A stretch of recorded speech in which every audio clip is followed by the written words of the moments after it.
ओम नमः भगवते वासुदेवाय नमः। जय माँ लक्ष्मी। मित्रों, निर्जला एकादशी का व्रत जेठ मास के शुक्ल पक्ष की एकादशी तिथि को मनाया जाता है। मित्रों, हिंदू धर्म में एकादशी व्रत का मात्र धार्मिक महत्व नहीं है, बल्कि ये व्रत मानसिक एवं शारीरिक स्वास्थ्य के नज़रिए से भी बहुत ही ज़्यादा महत्वपूर्ण है। एकादशी का व्रत भगवान विष्णु की आराधना को समर्पित होता है। इस एकादशी का व्रत करके श्रद्धा और सामर्थ्य के अनुसार दान करना चाहिए। इस दिन विधि पूर्वक जल कलश का दान करने वालों को पूरे साल की एकादशियों का फल मिलता है। इस प्रकार जो इस पवित्र एकादशी का व्रत करता है वो समस्त पापों से मुक्त हो जाता है। मित्रों, अब हम आपको निर्जला एकादशी से जुड़ी एक पौराणिक कथा को सुनाने जा रहे हैं। पौराणिक कथा के अनुसार जब वेद व्यास ने पांडवों को चारों पुरुषार्थ धर्म, अर्थ, काम और मोक्ष देने वाले एकादशी व्रत का संकल्प कराया था, तब युधिष्ठिर ने भगवान श्री कृष्ण से कहा कि हे जनार्दन, जेठ मास के शुक्ल पक्ष में जो एकादशी पड़ती हो, कृपया उसका वर्णन कीजिए।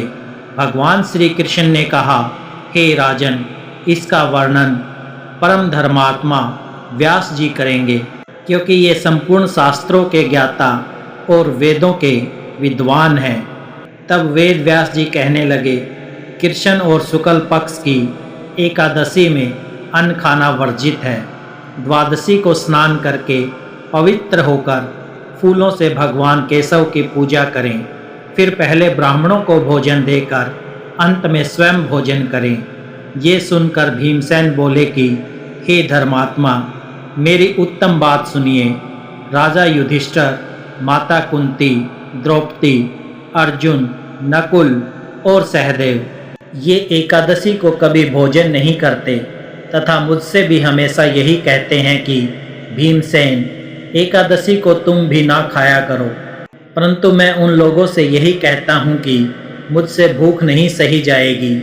भीमसेन की बात सुनकर व्यास जी ने कहा, यदि तुम नरक को दूषित समझते हो और तुम्हें स्वर्ग लोक को प्राप्ति अभिष्ट है, तो दोनों पक्षों की एकादशियों के दिन भोजन नहीं करना।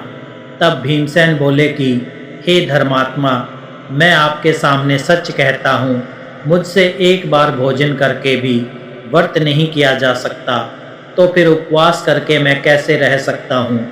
मेरे उदर में वक्र नामक अग्नि सदा प्रज्वलित रहती है, इसलिए जब मैं बहुत अधिक खाता हूँ तभी ये शांत होती है। इसलिए हे महामुनि, मैं पूरे वर्ष भर में केवल एक ही उपवास कर सकता हूँ, जिससे स्वर्ग की प्राप्ति सुलभ हो तथा जिसके करने से मैं कल्याण का भागी हो सकूँ। ऐसा कोई एक व्रत निश्चय करके बताइए, मैं उसका यथोचित रूप से पालन करूँगा। व्यास जी ने कहा, भीम, जेठ मास में सूर्य वर्ष राशि पर हो और मिथुन राशि पर शुक्ल पक्ष में जो एकादशी हो, उसका यथापूर्वक निर्जल व्रत करो। केवल कुल्ला या आचमन करने के लिए मुख में जल डाल सकते हो। उसको छोड़कर किसी प्रकार का जल विद्वान पुरुष मुख में ना डाले, अन्यथा व्रत भंग हो जाता है। एकादशी को सूर्य उदय से लेकर दूसरे दिन के सूर्य उदय तक मनुष्य जल का त्याग करे तो ये व्रत पूर्ण होता है। इसके बाद द्वादशी को प्रातःकाल में स्नान करके ब्राह्मणों को विधि पूर्वक जल और सुवर्ण का दान करे। इस प्रकार सब कार्य पूरा करके जितेंद्रिय पुरुष ब्राह्मणों के साथ भोजन करे। वर्ष भर में जितनी एकादशियां होती हैं, उन सब का फल इस निर्जला एकादशी से मनुष्य प्राप्त कर लेता है। इसमें तनिक भी संदेह नहीं है कि शंख, चक्र और गदा धारण करने वाले भगवान केशव ने मुझसे कहा था कि यदि मानव सब कुछ छोड़कर एकमात्र मेरी शरण में आ जाए और एकादशी को निराहार रहे तो वो सब पापों से छूट जाता है। हे कुंती नंदन, निर्जला एकादशी के दिन श्रद्धालु स्त्री पुरुषों के लिए जो विशेष दान और कर्तव्य विहित है, अब तुम उन्हें सुनो। उस दिन जल का शयन करने वाले भगवान विष्णु का पूजन और जलमय धेनु यानी पानी में खड़ी गाय का दान करना चाहिए। सामान्य गाय या घी से बनी गाय का भी दान किया जा सकता है। इस दिन दक्षिणा और कई तरह की मिठाइयों से ब्राह्मणों को संतुष्ट करना चाहिए। उनके संतुष्ट होने पर श्री हरि मोक्ष प्रदान करते हैं। जिन्होंने श्री हरि की पूजा और रात्रि में जागरण करते हुए इस निर्जला एकादशी का व्रत किया है, उन्होंने अपने साथ ही बीती हुई 100 पीढ़ियों को और आने वाली 100 पीढ़ियों को भगवान वासुदेव के परम धाम में पहुंचा दिया है। निर्जला एकादशी के दिन अन्न, वस्त्र, गो, जल, सया, सुंदर आसन कमंडल तथा छाता दान करने चाहिए। जो भी मनुष्य श्रेष्ठ और सुपात्र ब्राह्मण को जूता दान करता है, वो सोने के विमान पर बैठकर स्वर्ग लोक में प्रतिष्ठित होता है। जो इस एकादशी की महिमा को भक्ति पूर्वक सुनता अथवा उसका वर्णन करता है, वो स्वर्ग लोक में जाता है। चतुर्दशी युक्त अमावस को सूर्य ग्रहण के समय श्राद्ध करके मनुष्य जिस फल को प्राप्त करता है, वही फल इस कथा को सुनने से भी मिलता है। हे भीमसेन, जेठ मास में शुक्ल पक्ष की जो शुभ एकादशी होती है, उसका निर्जल व्रत करना चाहिए। उस दिन श्रेष्ठ ब्राह्मणों को शक्कर के साथ जल के घड़े दान करने चाहिए। ऐसा करने से मनुष्य भगवान विष्णु के समीप पहुंचकर आनंद का अनुभव करता है। इसके बाद द्वादशी को ब्राह्मण भोजन कराने के बाद स्वयं भोजन करें। जो इस प्रकार पूर्ण रूप से पाप नाशनी एकादशी का व्रत करता है, वो सब पापों से मुक्त होकर आनंदमय पद को प्राप्त होता है।